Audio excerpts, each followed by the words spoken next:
Olá, alunos, aqui é a professora Camila. A gente vai estar dando prosseguimento à aula de Geografia, falando agora sobre a estrutura geológica da Terra. Bom, primeiro de tudo, a estrutura interna da Terra, né, ela é feita de uma grande massa.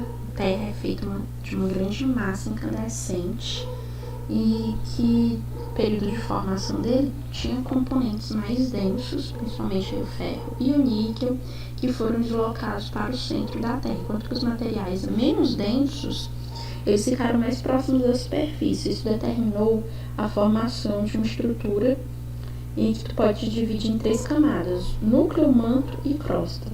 E eles vão ser diferentes entre si conforme a composição química, a temperatura, a pressão, a espessura, a capacidade de desviar, ondas sísmicas e outras propriedades. Mas antes disso, a gente vai estar falando sobre o Big Bang e a origem do universo. O Big Bang, né, é comumente aceito pelos cientistas que foi de onde surgiu o universo e de onde surgiu as galáxias e tudo mais que tem no nosso universo. Teve origem com o Big Bang, essa grande explosão aí primordial que teria dado origem às nossas galáxias. Bom, a formação da Terra, a idade da Terra tem entre 4,5 bilhões de anos a 4,6 bilhões de anos, e tem alguns pesquisadores que dizem que pode ter até mesmo 5 bilhões de anos. Sobre a formação da Terra, é comumente falado aí sobre a origem, né, da Terra, e a gente tem a origem quente e a origem fria. O que quer dizer isso? É que a origem quente foi durante muito tempo aceita de forma generalizada. Existe uma hipótese que dizia que o nosso planeta, assim como todo o sistema solar, ele teria se originado de uma esfera gasosa quente e extensa, desprendida do Sol ou formada pela aglomeração de gases dispersos em nuvens que giravam em torno dele. A base dessa ideia aí era que, a partir da observação que existia, né, que as temperaturas do interior do planeta elas eram elevadas. Então, se pensava que a origem do universo também é assim. O planeta, assim como a nossa galáxia, ela surgiu a partir de uma origem quente que teria originado o planeta. Só que nas últimas décadas aí, sobretudo conforme a física e a química, né, e os compostos radioativos vão se desenvolvendo, surgiu outra hipótese aí sobre o calor do interior da Terra, em que a Terra não teria surgido, né, de uma origem quente, mas de uma origem fria, formando-se a partir de uma extensa nuvem de gases e de poeira cósmica. Como assim? A origem do planeta teria sido, né, da nossa galáxia, resultado de um aquecimento provocado por violentas reações nucleares num ambiente de alta pressão. E assim, né, a hipótese de que o planeta teria sido composto, né, teria se surgido a partir de componentes do sistema solar de origem fria. Então a gente tem duas hipóteses aqui, origem quente e origem fria. Estrutura da Terra, a gente já falou, né, de crosta, manto, núcleo externo e núcleo interno. A gente vai estar falando um pouco sobre cada uma. As camadas da Terra. A camada da crosta, né, que é a camada mais sólida, a camada do manto, que é a mais pastosa, e a do núcleo, que ela é uma camada sólida também.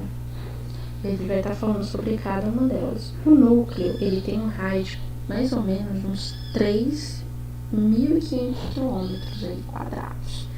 E aí ele vai ser subdividido em núcleo interno e núcleo externo, e ele vai ser composto principalmente de ferro e níquel. Vai ter temperaturas altíssimas. O núcleo interno, né, ele vai ter, por causa da alta pressão, né, ele vai apresentar um estado sólido, e o núcleo externo vai ser mais líquido. O campo magnético da Terra, ele deve-se, né, à movimentação das duas camadas do núcleo. Elas, né, vão estar se movimentando continuamente. Isso aí que vai dar origem ao campo magnético da Terra. A camada mais externa do planeta é também a mais delgada, é a crosta terrestre ou litosfera. Ela é formada por rochas sólidas de composição diversa e fragmentada em vários pedaços, chamadas de placas tectônicas. Guarda aí esse nome que a gente vai estar falando sobre isso aí mais na frente. A crosta terrestre não apresenta a mesma espessura em toda a sua extensão.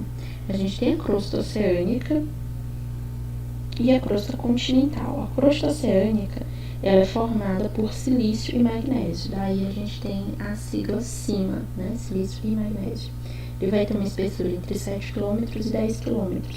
Já a crosta continental ela vai ser formada principalmente por silício e alumínio, com espessura entre 30 km, mas pode alcançar até 70 km nas grandes cordilheiras. E o manto. O manto, ele é a camada situada entre a crosta e entre o núcleo, né?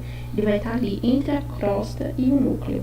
Essa camada, ela tem mais ou menos 2.900, né? 2.900 quilômetros de espessura. E aí ele vai corresponder a 80% do volume da Terra.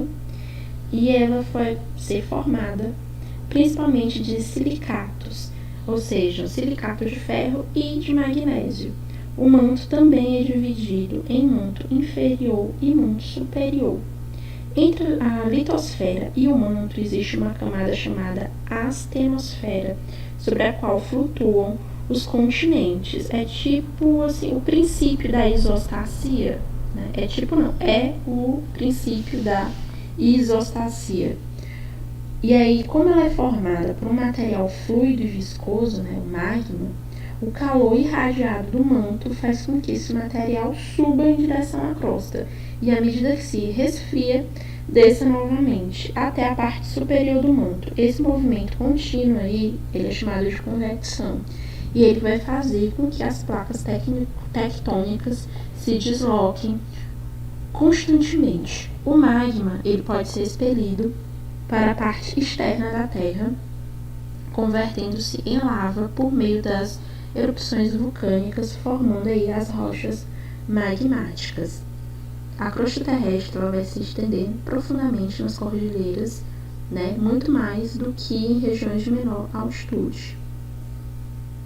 Além disso, é mais espessa, né, do que a crosta oceânica, a crosta continental. Então, o que temos aqui? Aí, gente, o nosso conteúdo sobre estrutura interna da Terra é até aqui. Estudem sobre a história e evolução da Terra e estrutura interna da Terra e nos vemos na próxima aula. Obrigada!